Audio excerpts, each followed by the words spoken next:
En gino maranerio makare nyakoronga juang machiegni choni mar migago en sa abirio tarikno mar abirio ganario prario kod ang'wen dwe mar aboro machiegni waikoni mathoth e chenro ni mar migago kama mathoth osebedo katimore pacho kama bende reporters magwa duto bedo kumora mora magigo bende timore mar nyiso wa kuku magi waroko pache chenro ni kaka pile 2-6 Nonone namba mar ote machuok bende wantiere mbui wa mag tudruok Ramogi TV KE, mbui mar X Ramogi TV Kenya, mbui mar YouTube kachiel gi Ramogi TV, mbui wa mar Facebook mabende weche gi chope achiel kachiel duto warwaki pache chenro ni mar migago. To mokwongo magi thond weche. Yes, we have differed on principle with Raila Odinga, but there is no animosity between us. Jatend nak Kenya Martha Karua wacho ni Raila Odinga no tamo wang'e riwruog Azimio gino manomiyo wuok e riwruogno. Teko mag rawere mag Gen Z omiyo governors koro loso chenro mag twak kodgi e counties. The patient has since recovered. However, due to the infectiousness of Mpox, County Health Department of Taita Taveta began identifying all persons that had been in close contact with the patient. Migao mathietho yango ni jal manoyud kod tuo mar Mpox ochango. Kinde magi medo redo chenro mar geng'o landruok mare.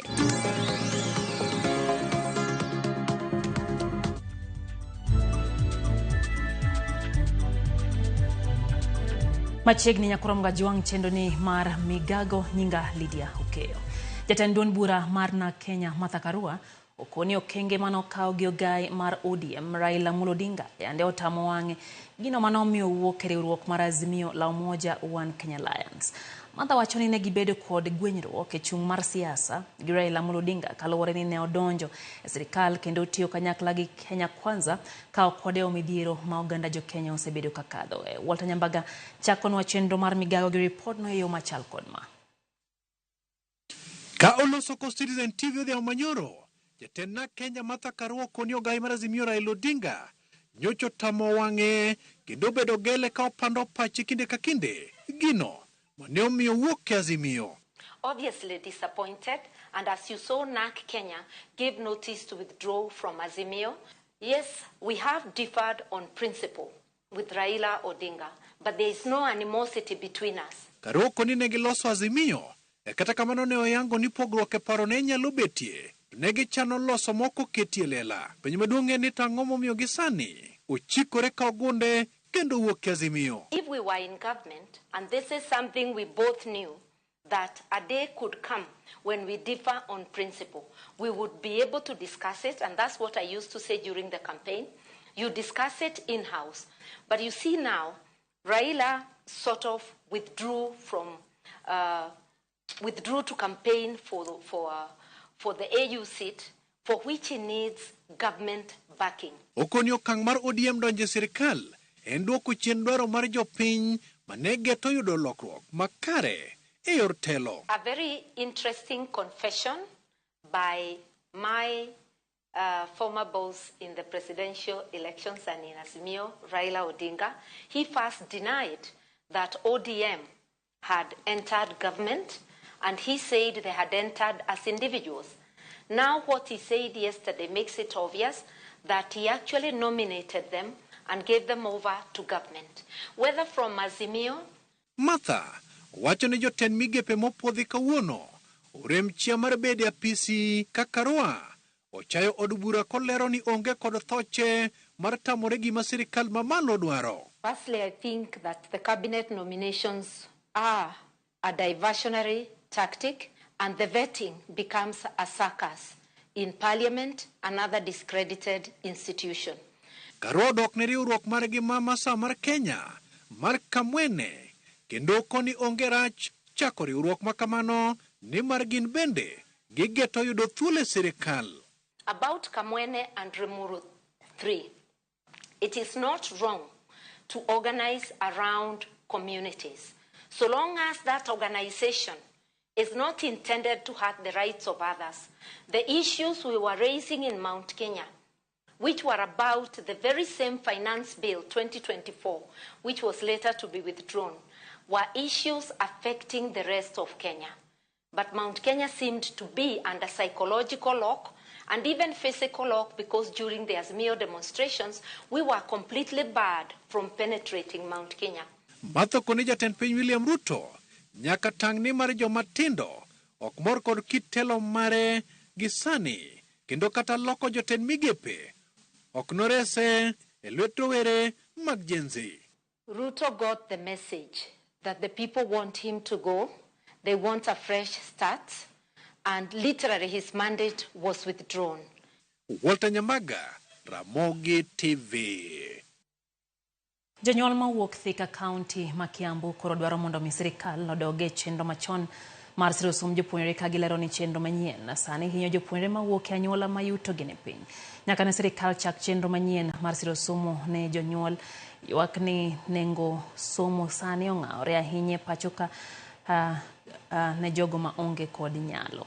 E bwo chenro manyien mar siro som jopuonjre, bath omenda mar somo ichulo kod hola mar sirikal, bathe machielo ichiwo kod sir mowuok e sirikal, ka bathe modong' jopuonjre machulo kaluwore kod kaka sirikal dwaro. Jonyuol gi kata kamano ywak ni chenro ni en wich bar kendo nego chuny jopuonjre gi somo. The student and the parent have not understood it clearly, and I'm urging the members of parliament and also the in charge of education in every location, we go and meet the parents and the student, and we explain to them the way the new model and the qualification and the requirement and how you access the money from the government. Mzazi tusipo apply hizi help ama scholarship, unapata tuko na hiyo burden yote, like school fees unapata ni 100k plus, na hata hiyo scholarship na help tukipata na hata uongeze na hii upkeep, haiwezi tosha hiyo fee, haiwezi maliza. Lazima sikufanya mtihani kwa sababu ya hiyo personally, kwa sababu tunaambiwa lazima uingie na exam card huwezi toa kama hujamaliza fee. Sasa ni education yetu yenye tuliwekewa high education. Hiyo fund ni tuseme inatusaidia, lakini tuseme ni kiasi tumepandishwa, bado ni zetu.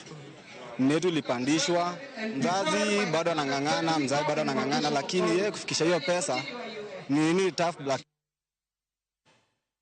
Bengi mar Central Bank otimo lokruoge ne node ma pacho kaka luwore gi chike mag piny owacho. Lokruoge go ma idhi tim kuom not mar siling 50, 100, 200, 500 kod siling 1000. Lokruoge go ma idhi tim go riwo keto sei e node go. Idhi tim gi governor mar bengi mar Central Bank Dr. Kamau Thuge kod jagoro mong'ere migawo mar omenda Dr. Chris Kipto. Bende higa mar goyo chapa kod alama moko magarita man kod rangi mopogore opogore iketo e node makamago. Bengi no olero ni node mantiere sani biro dhi mbele gi tiyo, kata obedo ni node manyien go bende koro dhi chako tich kochakre gi not mar siling 1000 ka iluwe gi mamoko.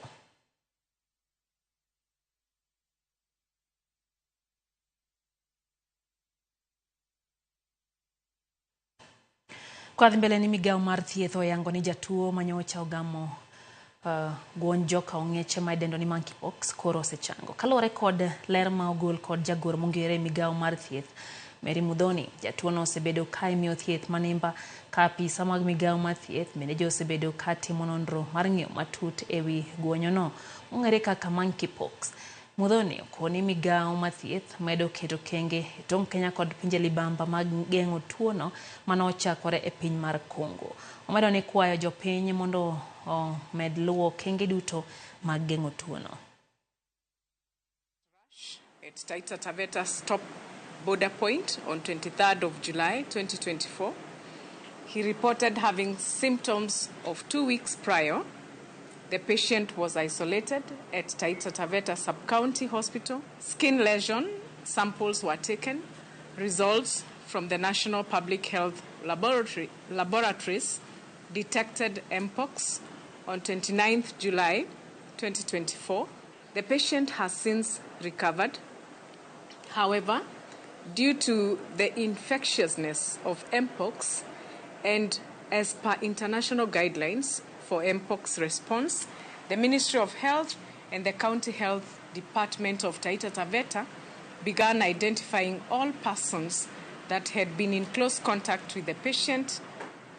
The patient has traveled through Uganda, Kenya, Tanzania, and Rwanda. All counties have been advised to sensitize the public on the outbreak and requisite preventive measures necessary to avoid contracting the disease, and also the steps to take when they contract the disease. Riwruog jochiw thieth motisni mano mar nurses oketo kokgi e winjruok margi mokwongo maduogo e tich ayanga kindie kod migawo mar thieth. Kolose kinde mar goyo kogno winjruok makamano mano osedayanga kod jagoro mong'ere mar thieth Mary Mudhoni kod Harry Kimtai wacho ni sirikal osingo miyo luor singruok margi. Kalore kod jagoro mong'ere mar riwruogno Seth Panyako, moko kuom ber magiyude winjruogno gin kaka omenda mar masira, lewni mag tich kaachiel kod omenda mar bero tich mar jochiw thieth. Thank you for being honest and keeping silent. Thank you. I want to assure the union that as agreed in this collective bargaining agreement, we shall endeavor to deliver on our part as a government. Our request, therefore, is to the union to urge their members to continue dedicating themselves to delivery of service at this very critical juncture where we are implementing universal healthcare coverage. This is the union that has not gone even on industrial strike in a very, very long time, because we have been in conversation and we have agreed on a number of issues, and they have been patient, and you can see patience pays. Secondly, this is the first ever collective bargaining agreement with the Ministry of Health, and we are happy to achieve it together and again implement the same together. To have a collective bargaining agreement that will serve as a foundation for the future engagement. As a nurses union, we have resolved to engage our employers both in public and private sector through the law, and specifically putting forward the issue of dialogue. We do not want to engage in industrial actions, because most of industrial actions, the end result is loss of human life. Jatend UDA Busia koni ok gimor kod yo manyocha gwel godo jotend migepe kagilaro ni gwengego ne ok oyudo kom moro amora. Kagiloso Busia, jakom UDA Busia Maurice Chepambe, jakeno margi Fred Buche kod jalup jagoro Lydia Nabwere okoni jatenda piny Kenya nyocha ok oyiero ja UDA moro amora mawuok Kimbo mar piny Kenya e buch jotend migepe, wach makoro giluwo ni ok gimorgo kata matin.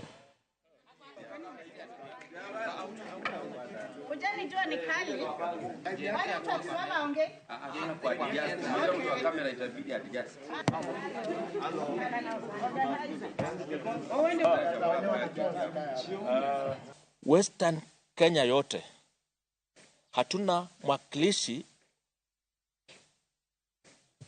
kwa cabinet kama sisi wanachama tawala cha UDA. Hatuna mwakilishi kwa cabinet hata mmoja.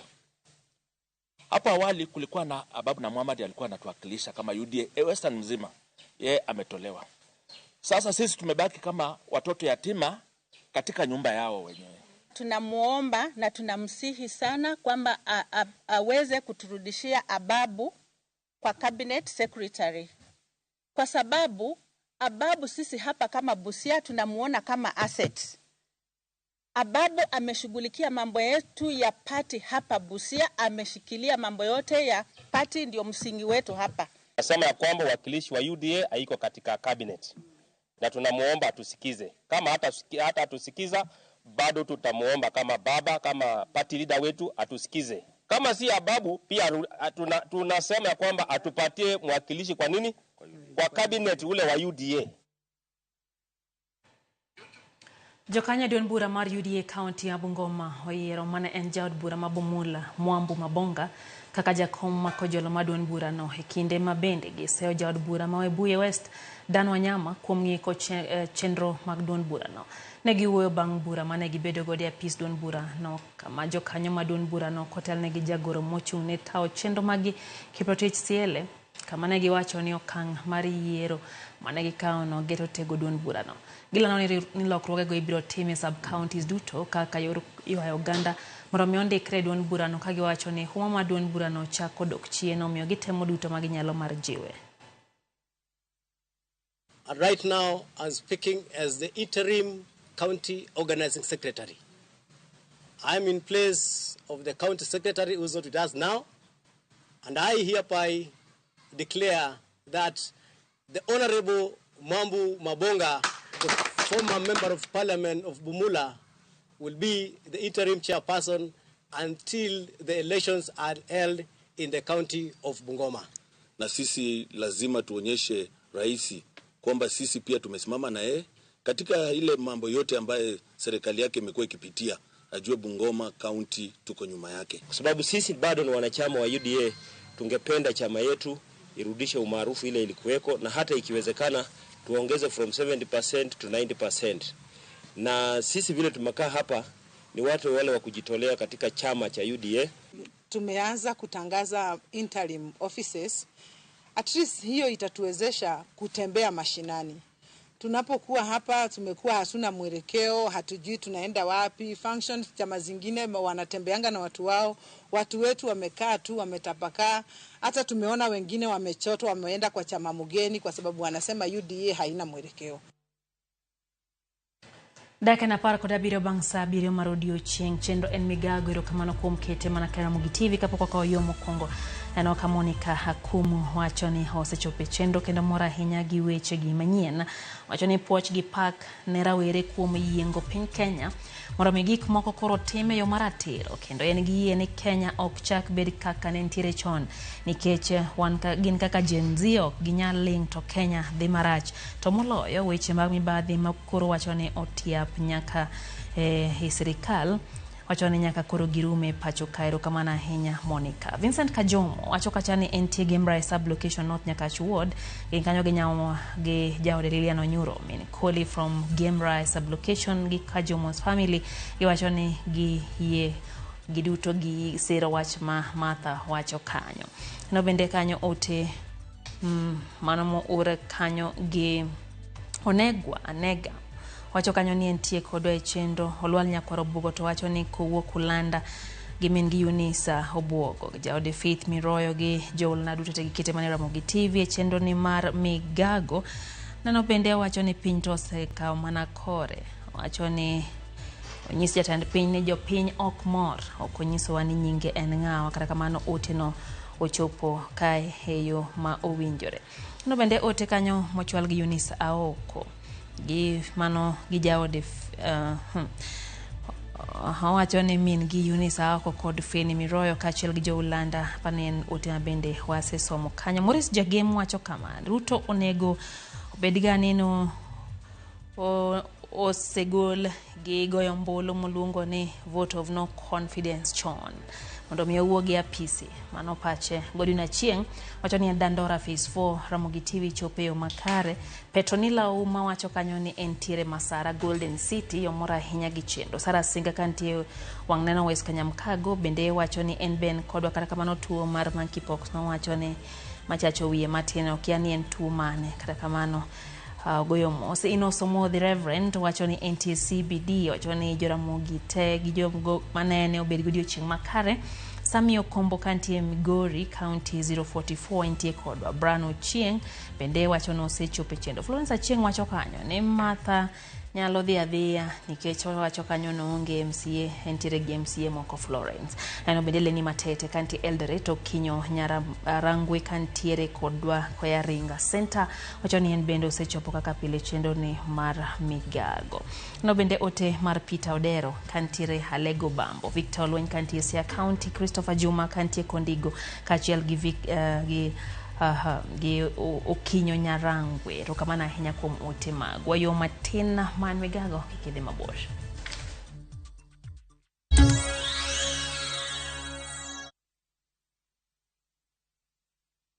The world is coming to Kenya and I am going to Kenya. La la la la la la Festac. La la la la la Festac Isumodala. Karibu karibu. Karibu karibu Mama Africa. Say welcome to Kenya. Music, arts and culture. Festival Africa. Our traditions and carnival. Welcome to Festac. texture. Welcome to Festac. Craft and sculpture. African banana. Coconut and samba. Can get on the reggae. Dancehall Kamakosa. Dancehall Afro Jam Rock. La la la la la Festac.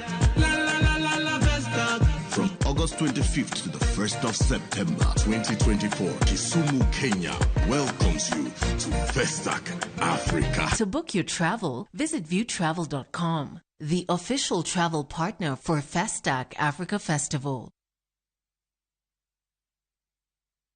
Yo sise. Niaje bro? How is your search going? Umepata mtu bado? Bado sijapata mtu. Sasa wacha nikuambie wale una avoid. Niambie. Mtu ana support Arsenal. Tena na si watu kama wewe? Achana na hao watu. Ni mbaya. They will over promise you. What a good promise. Wallahi. I will do this. I will do that. I will give you the earth. Who deliver? Dial *811 *280# to get one over promise. Jothurwa, be usebedo gi gombo mar ng'eyo kaka cham wuok e kodhi nyaka chop kaka chiemo e mesa. Dibed ni dwaro chako pith makelo omenda, kose dwa chako pur mana mar chiemo e dala. Wakelo ni yore mag chako magi duto e chenro mar pur gi ohala. Pur manyasani kendo manigi okang' mamalo to kelo yuto mathoth. Piny olokre dhi e technology kendo puro kenana pur kaka ne manyachon. Kuonde kwath osedok matin.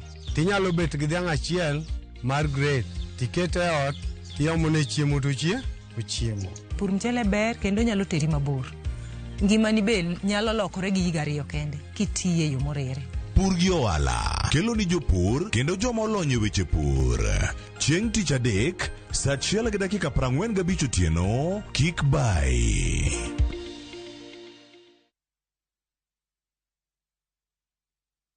Nyakwa Ramogi ne gin ji ma humbgi ne lach. Kane giloso, oganda ne chiko itgi. Bende kama ne gikalie, weche ne dong' matho. Nuna nigo kot kamoro kachacha nogoye. Asa madwa wacho to go kot to jibiro tek. Loero sort out dispute. Kata kamano, oganda osepenjo ni gin kanye. To gitimo ang'o? To mosenindo, anyuola gi paro gi nade? Higni mosekalo ne gin jok ma idewo to kata mana sigandgi bende ne wuoro. Gisani awuok oko mar manyogi kata mana anyuola margi mondo wami mathoth kama gintiere to kod gino magitimo. Riuri kod Walter Nyambaga ka okelo ni chenro mar gin kanye. Tich Ang'wen saa 3 otieno. Kik bai.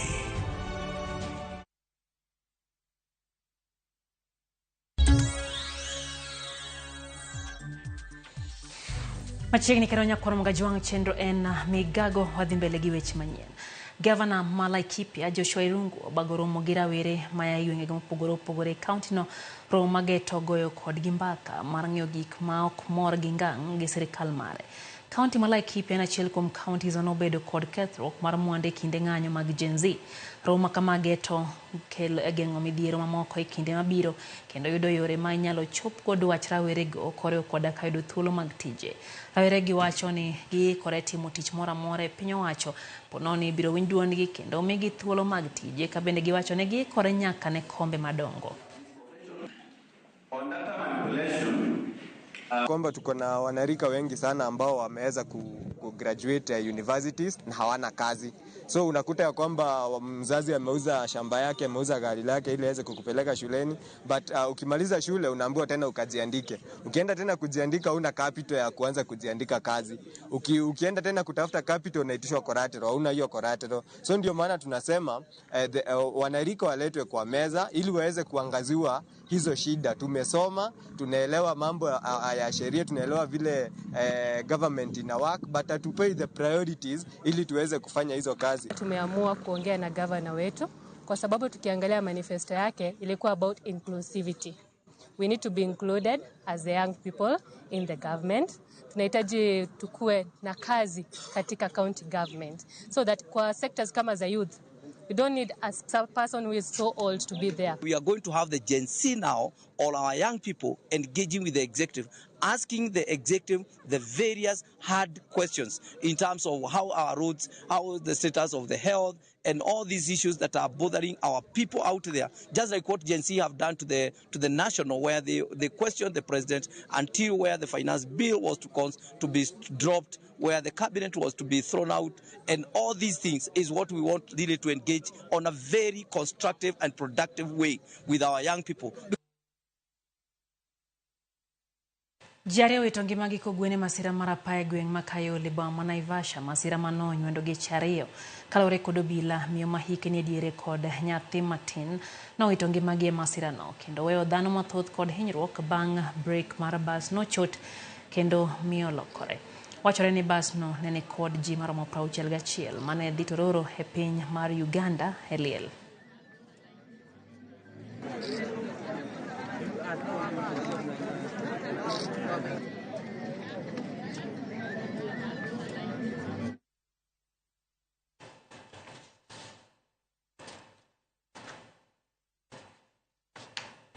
Lit kod kuyo kwako gwenge mag Kapchero e kaunti ma Elgeyo Marakwet bang dichuo moro tongo kod opanga miyo moro gi nyathine e wach michich ni okel kod gwandruok mar hera. Kalore kod joneno giwacho ni ne giwinjo dichuogno kod miyo no kadhawo e ot to ka gichopo mondo gine gima timore ne giyudo ka miyo no kod nyathine ni kod adhola marach mag beti. Komanda mar obila ma Marakwet West Fanuel Nasio wacho ni dichuogno no otemo ringo bang tim makoch makamano. Kata kamano jodak makono no olayo momaki kendo goye ma oweye kod adhonde maricho mano omiyo wito ngimane kinde mano oyudo thieth. Mimi sasa nilikuwa mtu wa kwanza kufika mahali hapa. Nikaona mtoto alikuwa ameketi hapa kwenye hii damu iko. Alafu mama yake alikuwa karibu na mlango pale. So wakati niliona hivyo kuna wamama walikuwa pale wanasema ndio huyu. So nikaruka fence hapa na wenzangu hapa tulikuwa watu 4. Tukaona jamaa ndio huyu hako baada hapa na alikuwa na panga kwa mkono. Kitu kwanza tulikutana hapa mtoto kama anatolewa nje. Ya pili kawa ni mama. Tukauliza mwenye amefanya maneno ameenda wapi? Tukaambiwa ametoroka na amekimbilia nyuma. Down to the son of that nurse. He was injured the son. The two were rushed to Cherangani nursing home and they are doing well in hospital. It's also reported that the assailant, after doing that act, he tried to flee from the incident. Members of the public accosted him and subjected mob injustice to him, injuring him seriously. He was rescued by the police, whereby he was also rushed to Kitale Level 4 Hospital in critical conditions. And now I'm receiving a report that he has succumbed to the injuries. Police, we are on toes. We are trying to investigate the matter. But it's suspected to be the attack was due to a love triangle. Jo halai boma Busia opo chendo mar gedo makuonde uso manyasani magere loko sura mar chirono kendo miya alwora makare. Boma Busia yande opong kod chuodho pi ma olil to gisani jodak wacho ni giyudo alwora maler mar tich.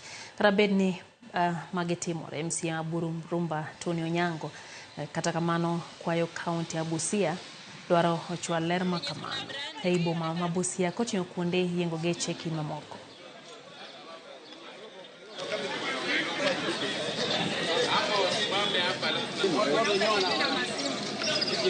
Nasikia raha tumetengenezewa vibanda za kisasa na kila mtu ameingia ndani na unaona maofisi pia tumepata. Kila gari ina ofisi hapa ndani. Hata wale wateja ambao watasema labda wamechunwa kidogo, hata chunwa tena kwa sababu wana mahali ya kukaa. Tunashukuru serikali ya Bwana Utuma kwa maana saa hizi ukiwa katika custom unaona rest. Na ukiwa rest unaona custom. Yaani barabara iko wazi kabisa. Sisi hapa tunapanga mizigo za kwenda Mumias, Kakamega, lakini kwa saa hii mizigo zetu asishikwe na matope. Mizigo saa hii zinaenda kama magunia iko safi, kila kitu iko safi. So nashukuru kaunti kwa kuleta hii maendeleo kwa muda huu. But naomba tena wasidi kutuwekea shades na kila kitu mahali penye watu watakaa na wawe salama. Na tena naomba Odima tulitembea na yeye taxi park.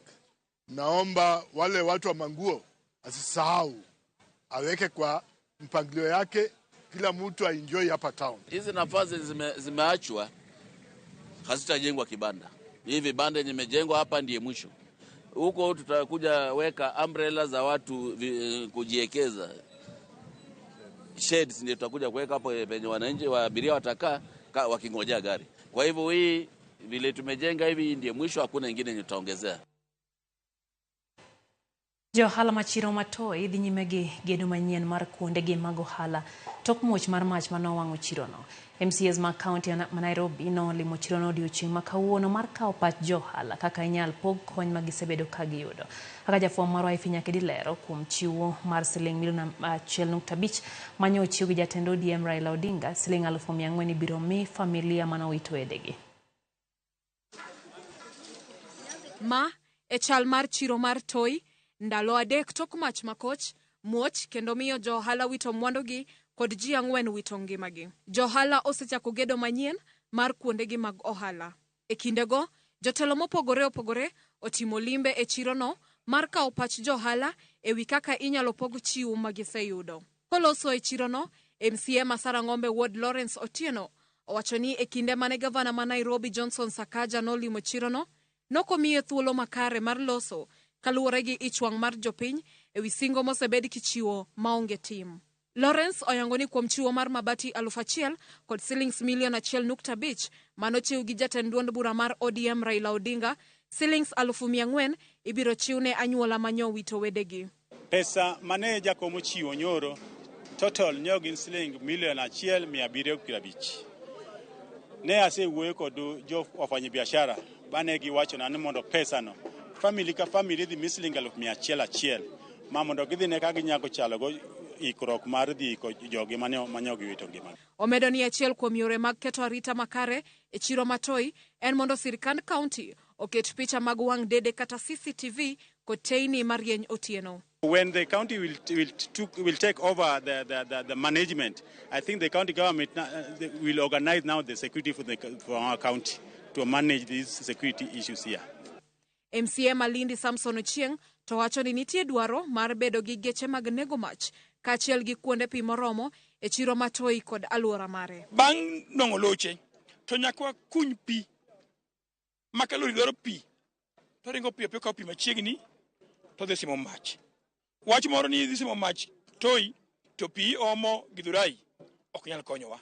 E chiro ka chiro nyaka kunye pi mabedo mar emergency makapo ni lori obiro to pi orumone to pigre mokaw to nego mach machiegni kanyo. Jakom mar chiro mar toi Joshua Ogol olero ni chirono opoge kidienje 10 to kata kamano kidienje 7 kende emane oyudo masira makama. Sons mobedo gi shida gin sons 7. Wasebed ko leaders mag sons 7 gi magi sekawo nying jokanyo matimo ala kanyo. Koro ka chiemo kata kony moro amoro biro to waketo gi kamoro achiel to waluongo jotelo mantiere sons go nikech gin ma ging'eyo jo ohala man kanyo. Koro ng'at moro amora moa oko mare ringa ka otit around koro dhi yudo ka koro kare onge. Koro gine mwamiyo gi gigi to gidhi poko e son moae. E kindego johala kod jotelo omedo kwayo kony kuom jogo machuny gi ng'won mar ni kony magiseyudo nyaka sani okrom kaluwore gi kwan ji manowito mwandogi. Ne wawinjore gi administration mar chiro ni pesa mane Raila okelo ni omedgo mabati moko. Noluongo traders, but traders oyie no omedgo mabati moko. Kata kamano ineno ka ji to dhi mbele chapni koni gi koni ka ji gedo. Jogi gedo gi pesa mar mfuko gi gichakogo. Gichakogo pesa mar mfuko gi mondo ka koncha biro to yud ka gidhi mbele. E kinde ma jo ohala gi dhi nyime gi gero manyien kuondegi mag ohala, gimedo kwayo kony kowuok kuonde mopogore opogore mondo kony giduoko ngimagi e yo makare. Ifinya Kedi, Ramogi TV, Nairobi. Rawere ma pacho ka ojiw mondo mi ochak tiyo gi chenro mopogore opogore mantiere kaka mag kawo hola kowuok e aguch omenda mar rawere mong'ere kaka Youth Fund mondo mi okonygi e chako ohala manyalo ndiko gi giwegi moloyo keto geno gi ahinya tije mag andika. Magino yangi kod jagoro mongere migao mochung'ne weche rawere kinde man osidha yanga nyasi mar jumba dhialo rawere mochakore kawuono kaka chieng' tarik 10 nyaka tarik 12. Jotelogo okone rawere ni sirikal kod kembe giwegi ok nyal ndiko rawere ma 1,000,000 maduto tieko tiegruok margi mbalariany higa ka higa. Gino makoro miyo rawere nyaka tem donjore chenro mag chako tije manyalo ndiko giwegi. Wach mano jiwo kod jowetene. Motelo ne National Youth Council, Kenya kod Youth Enterprise Development Fund. It's a great milestone for our young people to just have a conversation, a gumzo na vijana, to know what are these challenges that they are facing at the ground, what are the success stories, what are the recommendations. So we look forward to just to have a constructive engagement with our young people, and we really love to hear those success stories of what young people are doing. Why would we have someone having 2 positions and there is someone, a young person, who is technically struggling without a job position, and this person has gone to school, very competent, and can hold those positions? According to World Bank, between 500,000 to 800,000 young people here in Kenya every year complete universities and colleges and join a job market. There are no such openings within government or private sector, so to speak, to absorb every young people who come out of colleges. What the government does is trying to create environment where these young people get opportunities to employ themselves. Able to disperse a total of 15.4 billion Kenyan shillings, benefiting a minimum of 2.6 million youth. That's across the country.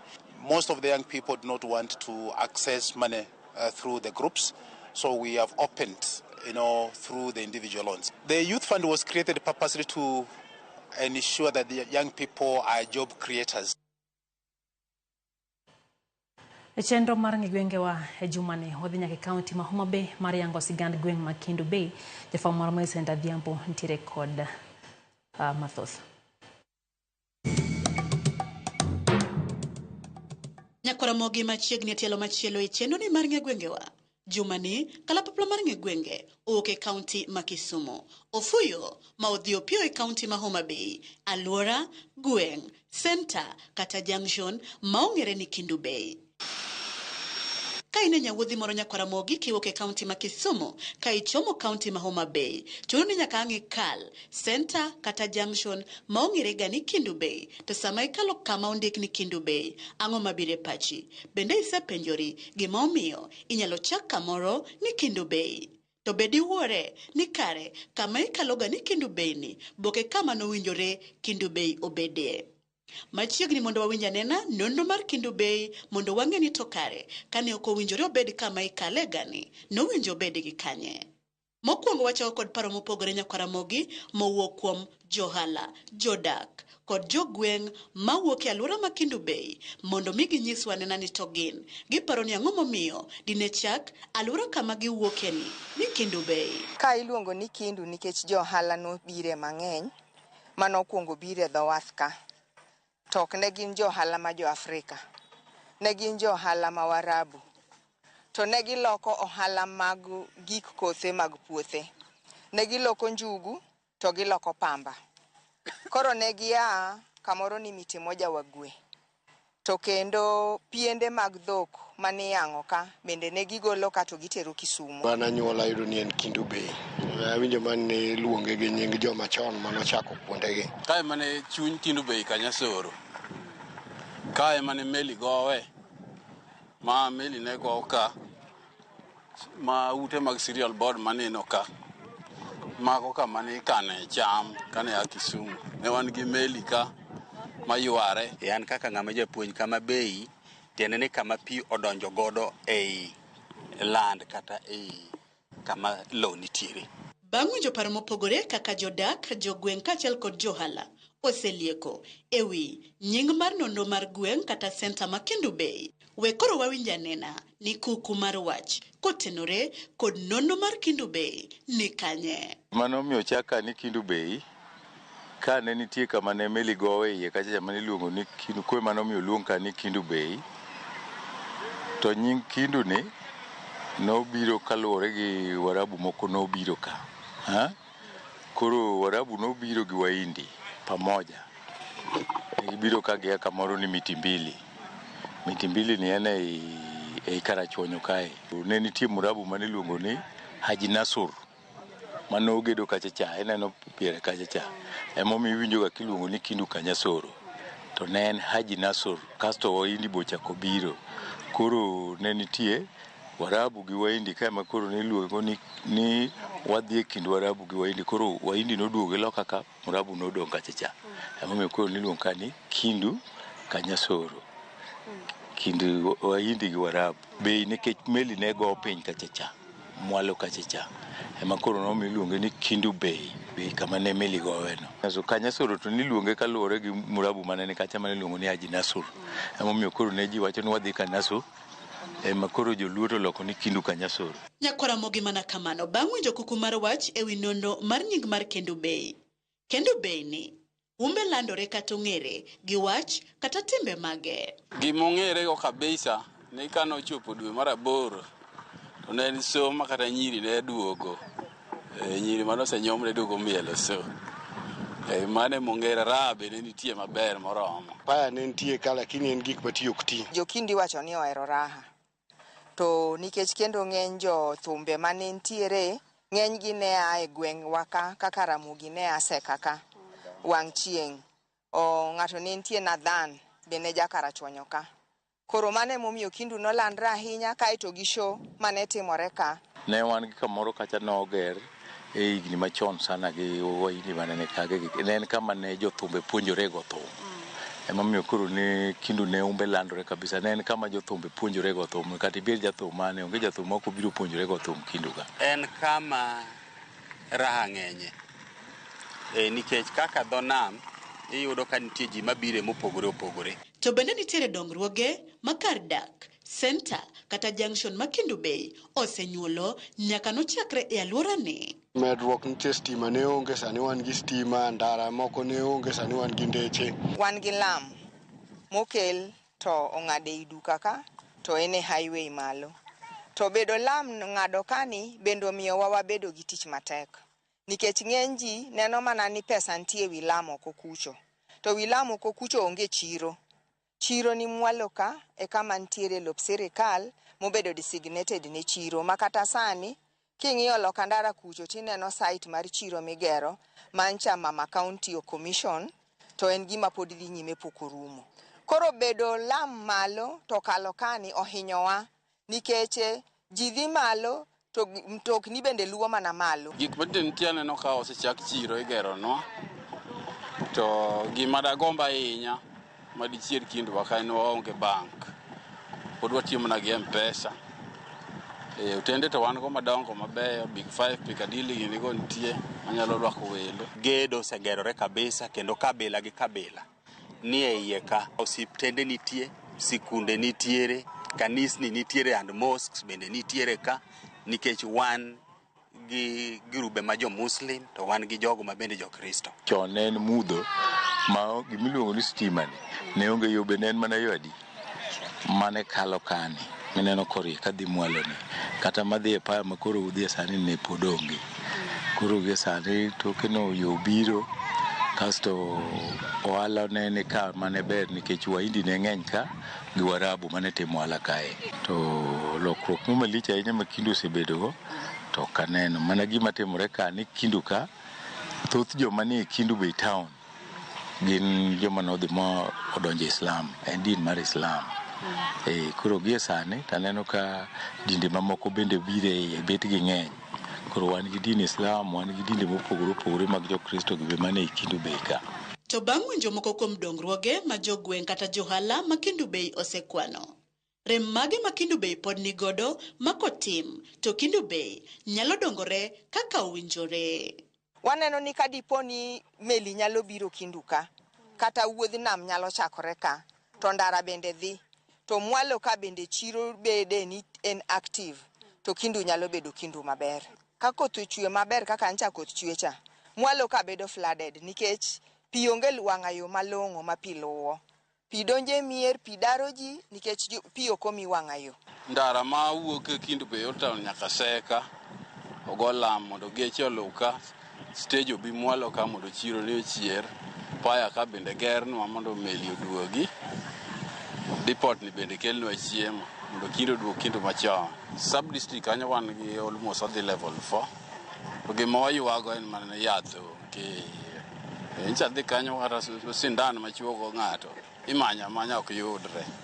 Magi gik ma duoko piny. E dho beach kaneno ko en kama ojwang' nikech king'iye ok ochal kama pesa yudore to ji to tiyo kama tek kabisa. Omiyo aneno ka rem nitiere ni dongruok onge kaka paya ka ineno ka ok en kamuriti kaka ndara ni owinjo bed ni buge. Iyudo ka nyithindo ndalo rusa kama gi kawo thuolo kendo gibiro dho nam kani mondo gilupi.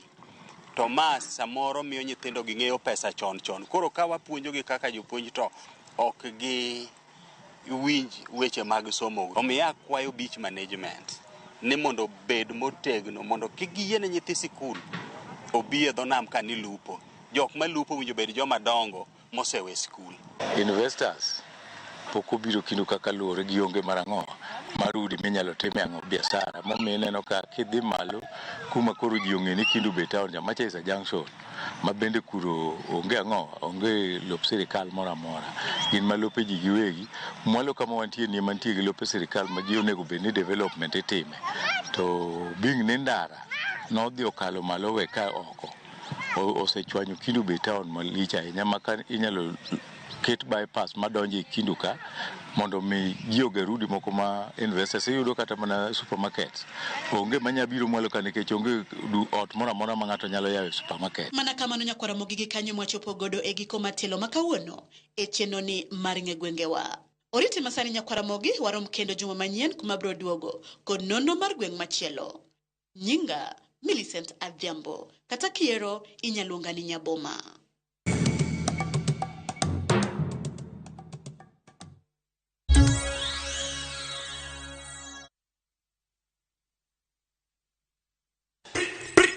Yo, it's about time. What's up? What's up? Jeff Koinange, Mambo. Guess what? Soon and very soon, we're going to be starting a brand new morning breakfast show. It's called Jeff and Igunza in the Morning. So inakuwa true, inakuwa bia, inakuwa amazing, inakuwa ni smoking. Hot 96.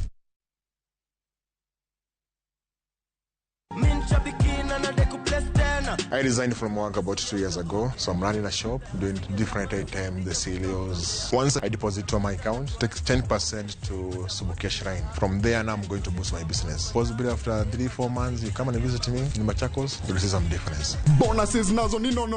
Kwanzia 12, 13, and 14 correct predictions. Unacheza na 99 bob tu. Chukua simu yako, ingia www.shabiki.com. Fungua jackpots, click on super jackpots. Chambua game zako safi, review bit slip yako, ukiona iko sawa, place bet. Alafu sasa unategea games zichezwe. Shabiki super jackpot, ni time yako. Mina dai wote twenda hivi to bet. Not for persons under the age of 18. Shabiki.com is authorized and regulated by BCLB license number 587.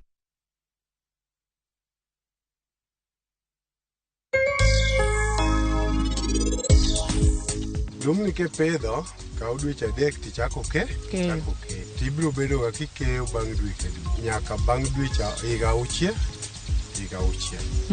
napia timo maber kata ndiere oro mwawacho no yo ma oro rie to ninyalo go piga napia donga mokwongo mashin ok dwar gi mang'ich mondo wami mashin tich mayot odwaro ma pige odok piny kendo ibedo kong'ade matindo kendo maber to kendo ng'ade mang'eny dakika matin.